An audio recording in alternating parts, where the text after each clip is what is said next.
What will the Colorado Rockies do at the Major League Baseball trade deadline? We'll break it down. We'll take a look at what's going on with the Rocks, the highs, the lows, the arounds, the abouts, all on today's episode of your Locked On Rockies podcast. Let's get into it and talk all things Colorado Rockies.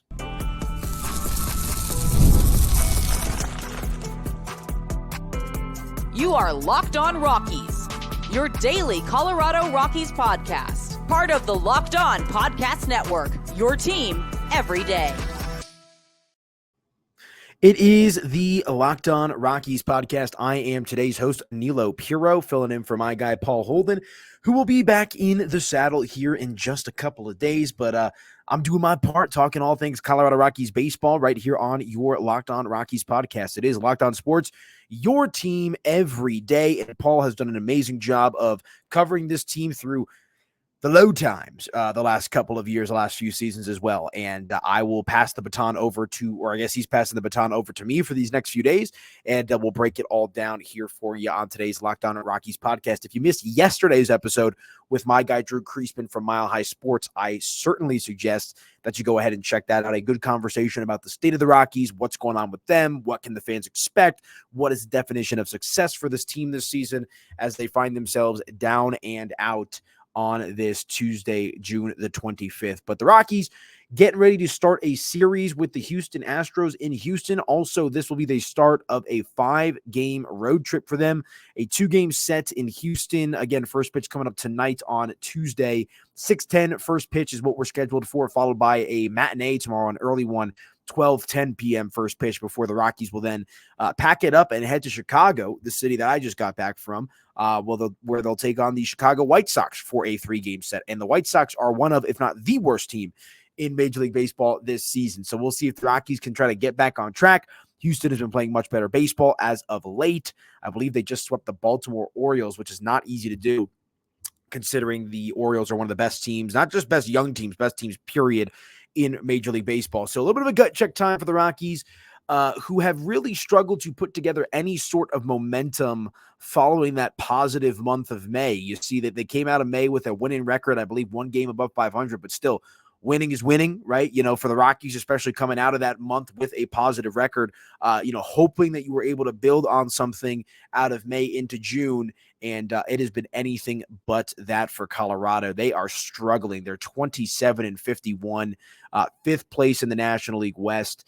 And, I've talked about it time and time again on this show. Well, actually, let me back up for just a second. If you want to hear more Rockies talk from yours truly, I'm also the host of the Locked On Rockies postcast, where you can find on the Locked On Denver Sports YouTube channel, not just the Locked On Rockies YouTube channel. Make sure to head over to the Locked On Denver Sports YouTube, smash subscribe, where you're going to find additional Colorado Rockies coverage. And a postcast is exactly what it sounds like, guys.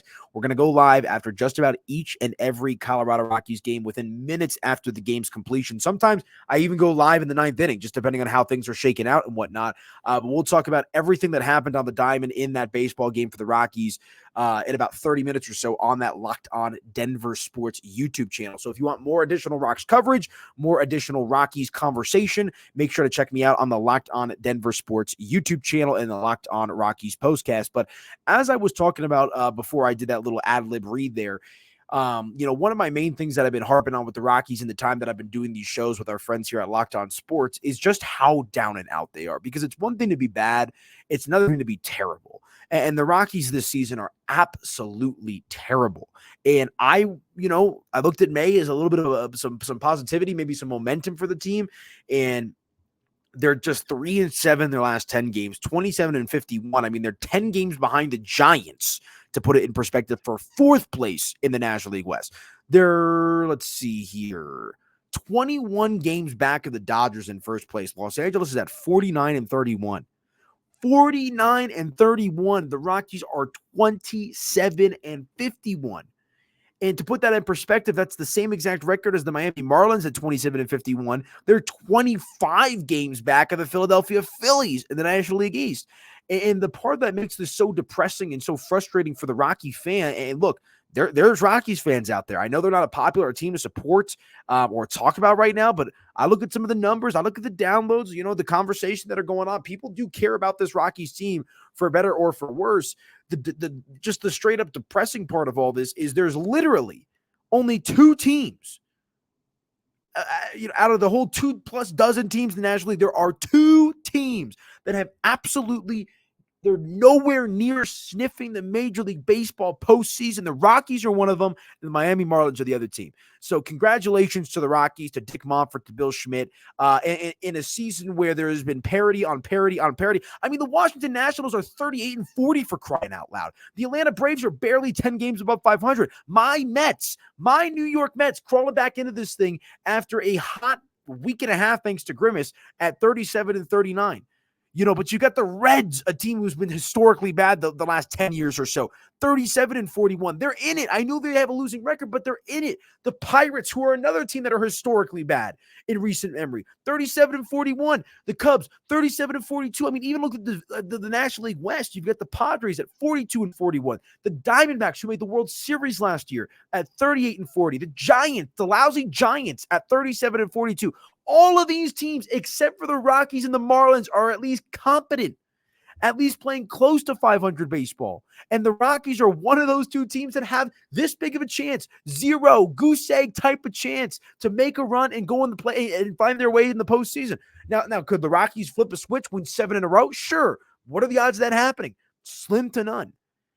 And I honestly did not mean to get on this tangent so early in the show. I was going to try to leave it for later on in the program, but I think it just speaks volumes to the ineptitude that is currently, transpiring within this organization, because in a year where even the historically bad teams in the National League are, playing somewhat decent baseball, you still find yourself not just on the outside looking in, way up on a mile above sea level, for lack of a better phrase, looking in. I mean, the Rockies are nowhere close to contending for a spot in the Major League Baseball postseason, despite the fact that, all of these teams are kind of mid this year. As the cool kids like to say these days, they're mid. There's a lot of mid teams in Major League Baseball this year, and the Rockies are so bad that they can't even hang out with the mid teams. And that's the funny thing. If the Rockies were a 500 ball club, they're going to find themselves in striking distance of the postseason. I mean, let's look at this right now. The season ends today. The Philadelphia Phillies win the NL East at 52-26. The Dodgers would win the West at 49-31. The Brewers would win the Central at 46-33. Who had that? Also, shout out the Brewers. Hey, Craig Counsell, the Cub fans, all excited. Brewers leading division. It's weird how that works. So those would be your division leaders.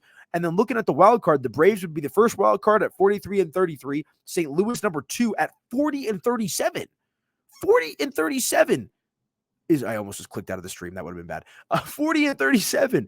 That is the going rate for a playoff spot right now in the National League. You'd have two teams, from the National League West that get into the playoffs, because if the season ended today, the San Diego Padres would also get in at 42-41.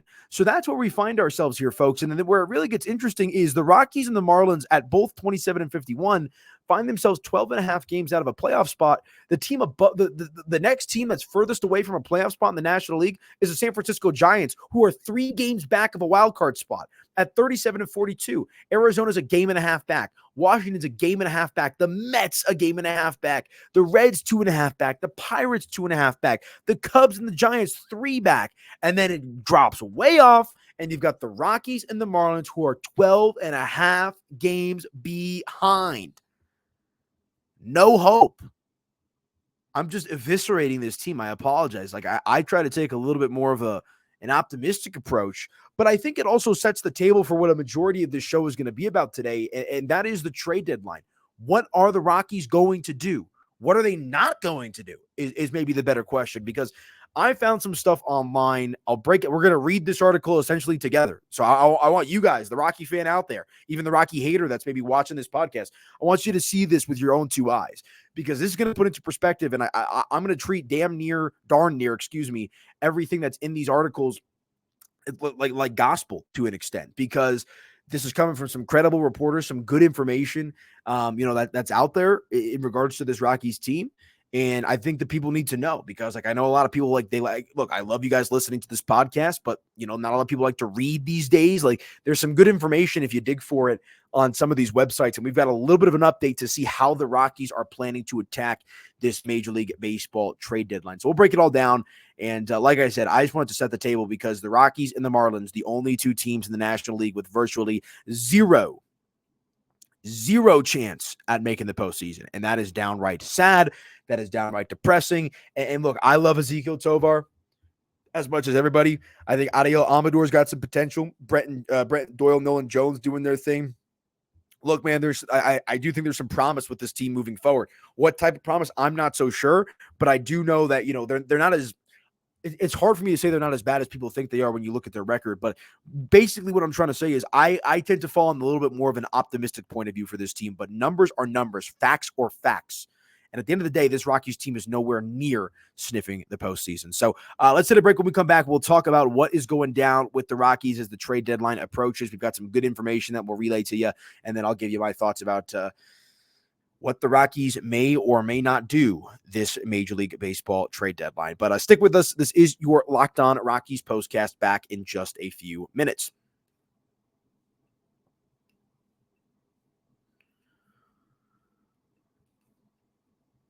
All right, guys, let me tell you about our friends over at Tax Network USA. Here on Locked On Sports, and in particular the Locked On Rockies podcast, we pride ourselves on getting you the latest news for your team, whether it's the offseason, the draft, spring training, or the playoffs. It's year-round. Don't you worry. We got you covered here on the Locked On Rockies podcast. But you know what else is year-round? Collection season. Just because tax season is over doesn't mean the IRS will stop coming after you for unfiled taxes. The IRS can garnish your wages, levy your bank accounts, and even seize your property.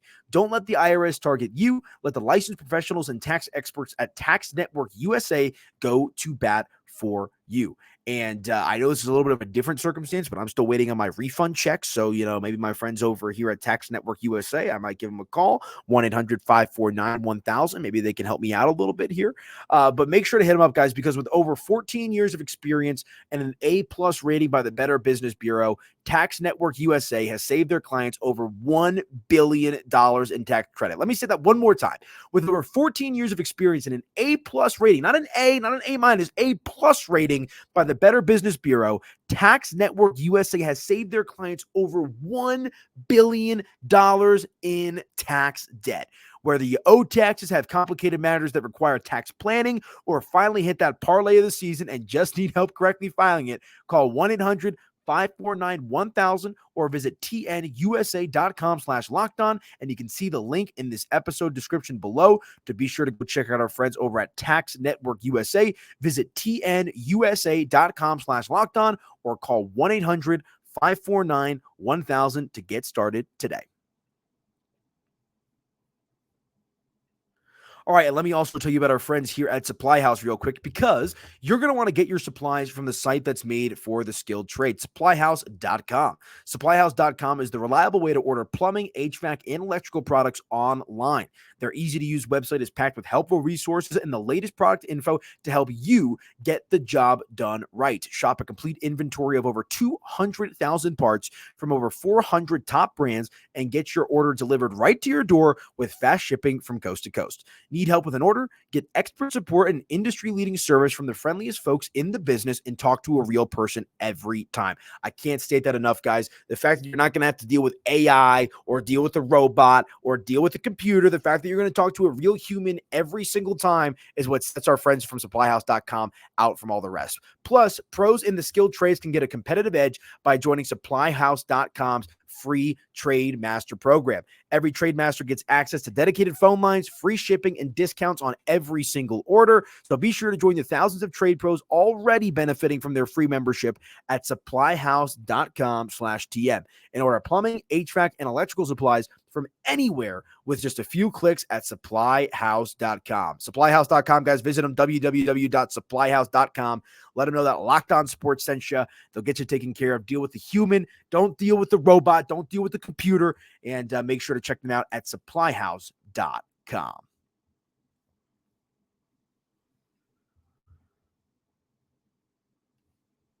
All right, welcome on back into your Locked On Rockies podcast. Hope everybody is doing well out there on this Tuesday, June the 25th.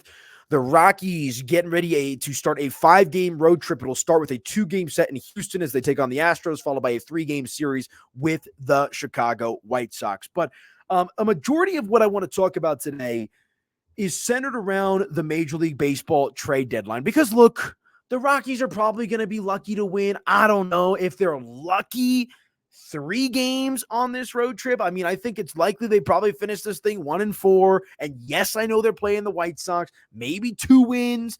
I don't know what's going on, but when it's all said and done, there's got to be some other stuff to talk about, and I'm going to cover everything that happened on the games on the Locked On Rockies postcast, so be sure to check it out on the Locked On Denver Sports YouTube channel. But for right now, I definitely want to take a deep dive into the trade deadline and how the Rockies may be thinking, or maybe how they aren't thinking, because one thing that we know about the Rockies is traditionally, they're not a team that is in a rush to trade a lot of players. They're not going to, be banging down the door just because of their record to, offload salary or bring in prospects. They don't just operate in that type of way. I mean, historically, the Rockies don't make a lot of trades. And oftentimes when they do make trades, it's when their backs are against the wall. The Tulo trade was kind of random, but Nolan Arenado wanted out. So they, were essentially forced to make that trade and $50 million to bring back Austin Gomber and Elvis Montero, among others, and whatnot. Think about Trevor Story and John Gray, 2 former cornerstone type players for this franchise. I know that there was hopes they could work out an extension potentially with John Gray and Trevor Story. That doesn't come to fruition. So they lose both of them in free agency. They get the compensatory pick, of course, but instead of, doing their due diligence and kind of getting ahead of this stuff, they walk away for pennies on the dollar, essentially. Last trade deadline, Randall Grichuk, among others, CJ Cron and whatnot. They were so bad and they had no vision. Like Tovar wasn't even very good last year, specifically in the batter's box. He was good in the field, but they had nothing to get excited about, that you essentially had to make that trade, right? But I'm thinking yes, they bought a little bit. And what was that, 2017? They brought in Jonathan Lucroy and Pat Neshek. There's probably a couple others that I'm not thinking of off the top of my head. So they buy when the time is right. But when it comes to selling, that has not necessarily been their strong suit. And I'm curious as to what they're going to decide to do this season. My guess is probably very little, if not nothing. I think maybe you'll see them make a trade or 2. And I said this on yesterday's episode of the Locked On Rockies podcast with my guy, Drew Kreisman, that I believe that there is one trade that absolutely has to be made. And as long as this trade is made, they'll be okay. I think that there should be more deals made. I think it's a little foolish, the manner in which that they hold on to these players and don't make these trades as often as they should. But the one player that they have to figure out a way to move, in my opinion, is catcher Elias Diaz, because Diaz is a premium player at a premium position. I know he's hurt right now, which may hamper some of his trade value, but when it's all said and done, how old is he? 33, 34? Let's look this up. We'll do it live here on the show, as I like to say. He has no timeline. He's 33 years old. I mean, so you're looking at a guy in Diaz who's probably got maybe 2, 3, if we're lucky, really good, highly productive season. I mean, what we've seen out of Elias Diaz last 2 seasons or so just may be the peak. So why not sell high on Diaz, get some prospects back in return, or maybe some low-level major league players, and try to move forward with your franchise? Because Tovar's 22, Amador's 21. You've got Romo, you've got Veen, you got some of these other guys that are still in the Rockies farm system, that either aren't ready or aren't going to hit their peak until Elias Diaz is likely, retired as a Major League Baseball player. So look, I know that Diaz is a fan favorite. I know he's a great clubhouse guy, but in regards to building for the future, I don't think Elias Diaz has much of a long-term future with this team in regards to when they're going to be competitive and when they're going to be good. And it's a lot different than a guy like Charlie Blackmon, who's a mainstay, a fan favorite, has spent his entire career with Colorado. They kind of lucked into Elias Diaz a little bit. So I say sell high, get what you can, and keep moving forward because Elias Diaz does not fit the timeline of this team. Now, the other two guys that I think that they should consider trading are Brendan Rodgers, who seems like, of the guys not named Diaz, maybe the most likely to be dealt, and Ryan McMahon, who's having the best season of his career. I believe Rymack is 29 years old. So I'm looking at it from an age perspective. Yeah, 29 years old. Just another guy that doesn't necessarily fit the timeline of this Rockies team. So let's dive into this article from MLB Trade Rumors here. And I got a bunch of different graphics where I'll push up the quotes and the what's it called? Why am I drawing a blank? The paragraphs, and we'll read them together. That was weird. So here it is, MLBTradeDeadlines.com. Latest outlook on Rockies. Latest on Rockies deadline outlook. The Rockies, just read this. I mean, you want to talk about being eviscerated. The Rockies enter this year's trade deadline season in a familiar place. They're sitting at the bottom of the NL West, 20 and a half games out of first place, and even a whopping 9 games out of fourth place. Their 27-51 record has dipped behind the Marlins for the worst in the National League. Only the White Sox, 21-58, have a worse record among MLB teams. They're staring at a 12-game deficit in the wild card race. Colorado isn't mathematically eliminated from the postseason yet, of course, but the final nail on any faint playoff aspirations they may have harbored has long since been driven into the coffin. So there's paragraph 1. Let's move over to paragraph 2. Because this is how normal teams think. This is how logical teams think. Normally, this would set a team up to consider itself a pure seller at the deadline. Keyword pure. The Rockies surely view themselves in that light to an extent, but not to the same extent as onlookers might expect. Again, what was I talking about with lack of trades, guys? Reports more than a month ago indicated the team was quite unlikely to trade third baseman Ryan McMahon, for instance. And Patrick Saunders of the Denver Post doubles down on that sentiment in his latest look at the Rockies in the trade deadline, writing that there's, quote, nearly zero chance that McMahon will move. Nearly zero. Specifically, he lists McMahon as a favorite of owner Dick Monfort, suggesting that even if GM Bill Schmidt and his crew wanted to field offers on the potential all-star infielder, a deal necessarily wouldn't be in the cards. That is insanity. That is insanity. Just what I was talking about. He's 29 years old. What future does Ryan McMahon have with this team, have this organization, when they're expected to be even somewhat competitive? Because like I said, I like the youth movement. I like Tovar. I like some of these guys. But if you're telling me you can sell Ryan McMahon high, his best year of his career is 29, he should have 2 or 3 more pretty solid seasons. You're telling me that because the owner likes him, even if there is a good deal that will improve this team for the future out there, they probably won't take it because the owner likes him? Let's see how this shakes out. But if this is true, if this is how it shakes out and they don't trade him, even if they have a positive deal on the table, that is exactly why the Rockies are the Rockies. That is exactly why they're in the position that they're in, because they are dumb. They make these illogical, irrational decisions out of personal self-rooting interest than one that's better for the long-term future of the team. It is just absolutely maddening. But that's what we're seeing from MLBTradeRumors.com. But let's hit a quick break. We'll reset and we'll continue along as there's some more information about some other guys that could be traded here real quick. But we'll hit a quick break. We'll come back. We'll do just that on your Locked On Rockies podcast. All right, guys, and let me tell you about our friends over at PrizePicks real quick, because PrizePicks is America's #1 daily fantasy sports app. With over 5 million active members, PrizePicks is the easiest and most exciting way to play daily fantasy sports. Unlike other apps on PrizePicks, it's just you against the numbers. You got to love that. All you do is pick more or less on 2 to 6 player stat projections and watch the winnings roll in. Get in on the daily action with your friends and become part of the PrizePicks community today. And you guys, there is a ton of different options with our friends over at PrizePicks, because you can now win up to 100 times your money on PrizePicks with as little as 4 correct picks. You could turn $10 into $1,000. And if you're looking for promotions, PrizePicks has you covered every single week, from lowering select player stats projections on Tuesdays to help your lineup hit, or getting your entry fees back if you have a losing lineup on Fridays. Our friends over at PrizePicks are going to take great care of you.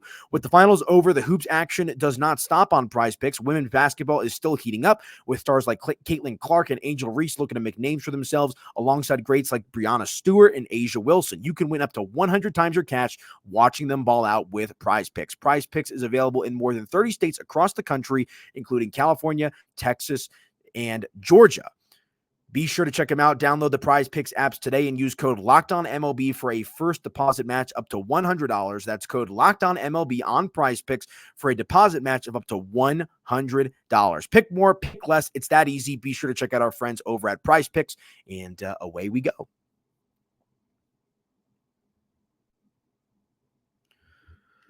All right, welcome on back into your Locked On Rockies podcast. I'm your host, Aniello Piro, filling in for my guy, Paul Holden. Hope everybody is doing well out there on this Tuesday, June the 25th. If you want more from me about the Colorado Rockies, make sure to check me out on the Locked On Denver Sports YouTube channel, where we talk all things Colorado Rockies after just about each and every game the rest of the way. So love doing that. We've had Paul on at least one time. We're going to keep doing some more cross-pollination, some crossover episodes as well. So make sure to check us out on the Locked On Denver Sports YouTube channel. Also, look how sick. I don't know if we have any deadheads in the chat. Look at this shirt I just got from Wrigley. This thing's sweet, man. Dead and Company. It's like Cubs colors without actually being a Cubs shirt, so I could wear it and not feel weird about it. So shout out Dead and Company, man. I'm going out to the Sphere for the 4th of July. Can't wait to see that. But all right, let's get back on track here with the article. And I want to make sure, this is from Steve Adams online as well. But let's dive back into it. So we were talking about Ryan McMahon and how idiotic it would be to potentially not accept a trade offer if there was one on the table because Dick Monfort likes him. That would be ludicrous. But let's continue along here. So this is after the Ryan McMahon portion of the article. It says, on a similar note, John Morosi of MLB Network reports that the Rockies have yet to hold any trade discussion surrounding right-hander Cal Quantrill. The team's decision to buy low on the righty after the Guardians designated him for assignment last November, effectively a non-tender, has paid off in spades. Quantrill is sporting a 3.50 earned run average in 90 innings out of manager Bud Black's rotation.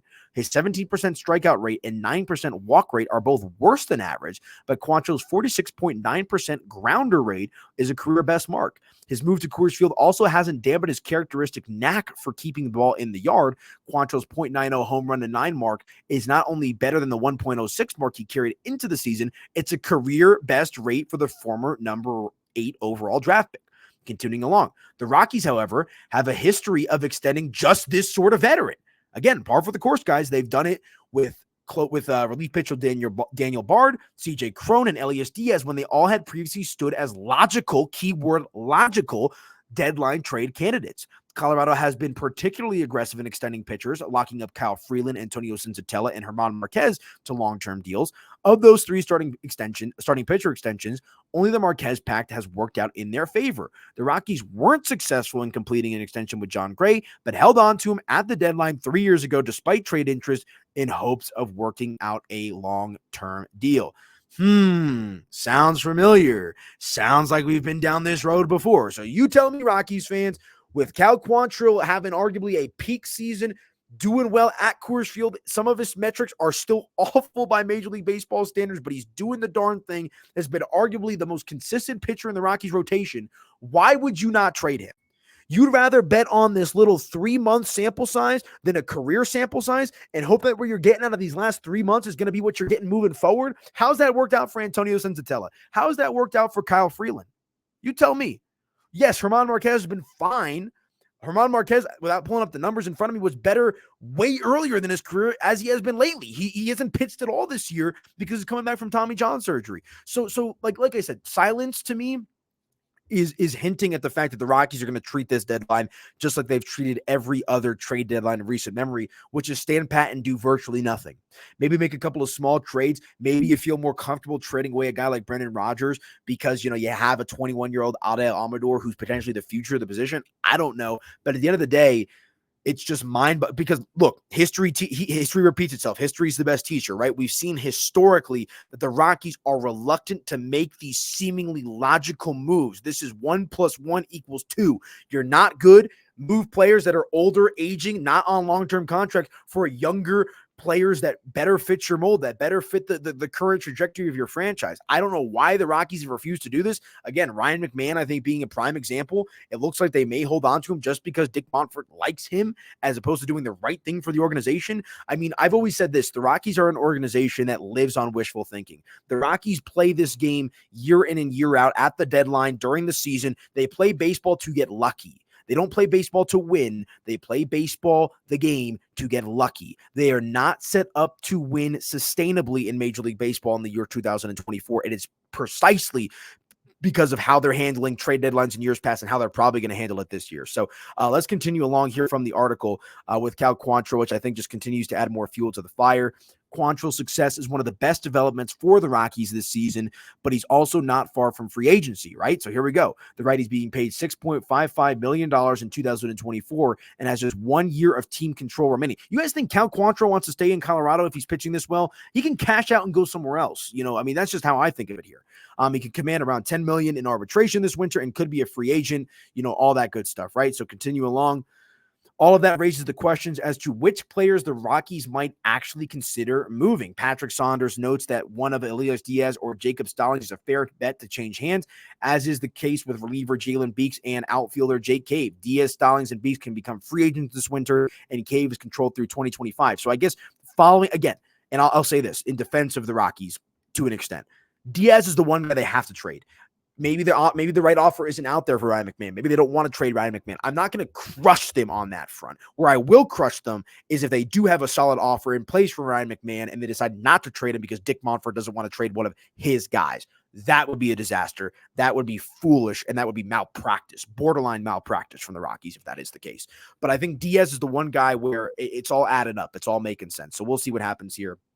And then in conclusion, while there's no firm word yet that the Rockies have approached or plan to approach Quantrill about an extension, it's a logical conclusion to draw based on both their operating history and the lack of trade talks to date.